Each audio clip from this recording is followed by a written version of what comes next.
I was a white servant. Yeah. It was made very clear to me. No, you're just a servant. You're white. Another thing I wanted to tell you is when I first got the job with Epstein, the day following when I had to walk home from Barbara Guggenheim's, and Epstein called me. He asked me to meet him at his office the next morning. So the first morning I went in there, I'll never forget. He had all these, it looked like a real office, right? You walk in and there are all these people like secretaries working, answering phones, all this stuff. And Katie Ford and Andre Belotz were in there. Okay? Katie Ford, if you look back at her, boy, that's a son of a bitch, that woman. She's a real son of a bitch, and nobody has called her out. No one.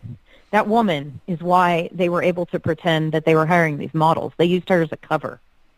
And her mother was partners with that guy that they then partnered with in Europe to start X21 or whatever that group is, that modeling agency, XM.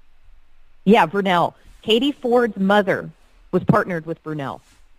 And Katie was very connected to him. And Eileen Guggenheim Ghislaine said to me, would you like, I think Annie should model, and we'll just have her model through Katie here. And I was like, Annie doesn't want to model. She wants to go to an Ivy League. She's not interested, thank you. She's like, oh, well, then she can work for, then I'll call my friend Harvey. She was talking about Harvey Weinstein. She goes, she can just work in, she can work in Hollywood. I'm like, you're not listening to me. She's an academic. She's going to write. She wants to be a doctor. She's not interested. They didn't get it. You know what I mean? So I walk into the office, and I sit down, and behind him, I swear to God, this is the weirdest thing that's ever happened to me in my life, Whitney. I'm sitting there talking, and Jeffrey's got this smile from ear to ear, and he's in sweats. And sitting behind him on the radiator in the Helmsley Palace Hotel office, Morgan Fairchild. And she looks like a tiny plastic doll. And she's just sitting there, never says a word, just smiling. And I'm like, is this Knots Landing? Or like I'm trying to figure out what movie she was in. And I'm like, what's happening? What's happening? And why is this woman observing? And every time I went to her office, every time I went to his office, she was seated there. No one talks about this. But she was there all the time. She was part of his group. She was a groupie or something. I don't know.